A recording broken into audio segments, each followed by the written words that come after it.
war or food? Watch this video to the end. I'll be giving you 10 reasons before you make your decision whether you choose war or food. It's going to be amazing. Watch to the end. And the youths have run away from areas of conflict.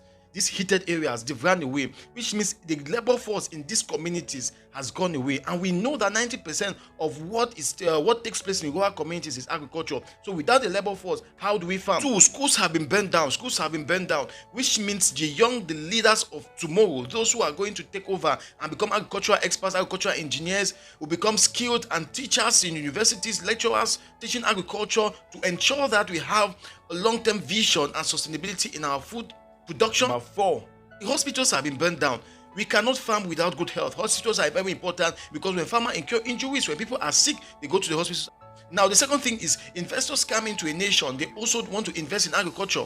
But investing does not mean it's just about having land. You need a good hospital because then you're going to have good medical services. So investors can be more attracted to come to communities because they are sure when they fall sick, they can get good health care. Number five, developmental projects have been on the hold for more than 6 years now. The construction of roads are very important. Roads, warehouses, storage houses, these things are very important. Processing facilities, a lot of developmental activities that would have been taking place in these regions have been on the hold for many years now. Number six, people have lost loved ones. They have lost husbands who were the breadwinners of those homes, which means your husband was the one who was doing most of the farming, because we know in most of rural communities the man is the head of the home. What the men carry out cash crop, the production of cash crop, which is what generates most of the income to send their kids to school and to also continue in the farming project. Most of these people are dead. Number six, buyers who used to come to these rural communities to purchase tomato, to get cocoa, to get plantains, most of them can't come because of insecurity. They are afraid to be kidnapped, they are afraid to be killed.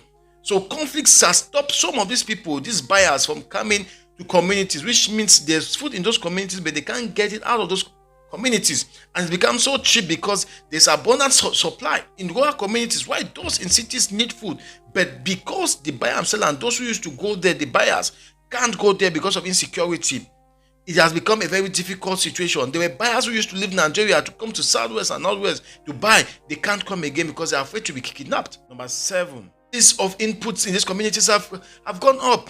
The back of it is expensive. Fertilizers are expensive, pesticides are expensive, farming equipments are now expensive because taking them to this community is very difficult and challenging. The roads are bad. There are also armed groups around the roads where some of them, you go there, you can be kidnapped. You can be kidnapped and they ask for ransom. Sometimes they'll ask you to support and you have to pay. So this now increases the cost for them to bring these things to this community. So the prices of these things have gone up and it's make farming very difficult. Number eight, the right authorities to settle land issues are inefficient. They can't work efficiently to visit these farms because of this insecurity. So there are issues now with conflict with lands where people have seized land because they have more power in the community, depending on where they align themselves with and who they are aligned to. The interest. So now there are land conflicts and there are people that cannot farm in their lands which they were formerly farming, and there's no way they can channel these issues. And government institutions send extension workers to train farmers again. Yes, some of them do in some areas, but in most of these areas is impenetrable because you can't go there. Most of these workers can be kidnapped.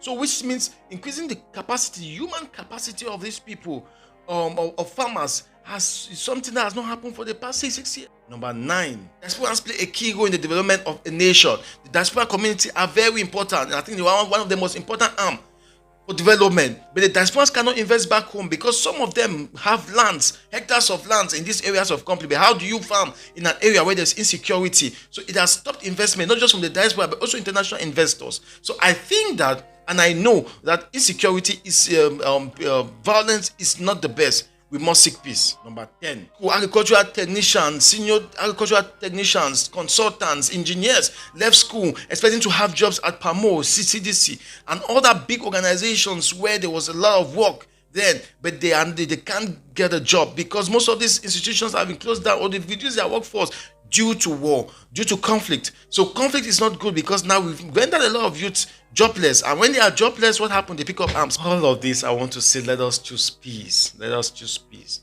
This is all we need. The Canadian initiative, where they want to mediate the dialogue, it's very important. I think every young one should be talking about this. It is time we all stand strong and talk about this because peace is very important. When there is peace, there is employment, When there is peace, there is food. When there is peace, there is love, there is harmony, there is development. We must all seek peace.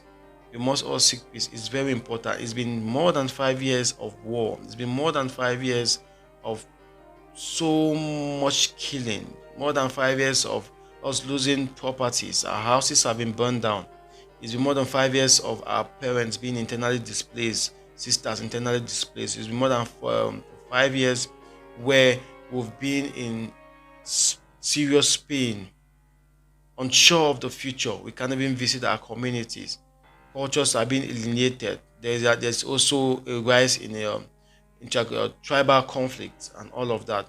So we need peace. Peace is very important. And that's, I think, all of us should encourage this initiative. And those who stand to want to undermine it, we want to tell you to have a rethink. It is important. There is no nation that goes forward without peace. So when peace comes, development will certainly come. The rise in food prices has been as a result mostly by the conflict, because the northwest and the southwest regions were the food basket of Cameroon. I know food is produced in other areas in Cameroon in great quantities too, but I think they contributed massively in terms of the food. The tomato, the potato from Solan, we had tomato from Santa, and all this area we had in Dobrise, and in the southwest we have the Pamo for oil, we had CDC for banana and other things, palms and all of that, and we had farmers that were doing extremely well, and there was food in excess. It is very sad to see what is happening right now with the food prices soaring, and they're making it difficult for people to eat. So it is important that we seek peace. When there is peace, there is job. Our young people, most of them don't have jobs. Some of them graduated from school, they don't have jobs. But when there is peace, there is development, and it ensures that there are jobs. When there is peace, there is investment. People are going to invest in a peaceful environment because they are sure their investments will not be tampered with. So I know and I believe that if we stand together as Cameroonians, we shall move forward. And this message is not just for Cameroonians, it's also for every African, wherever you are in Africa. You should know this, that a lot of our countries in Africa are going through one conflict or another.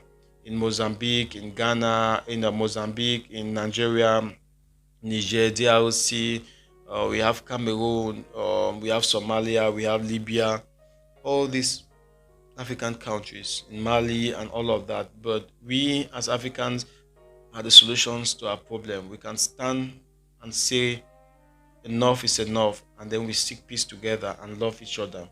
Thank you so much for watching. Choose wisely, war or food.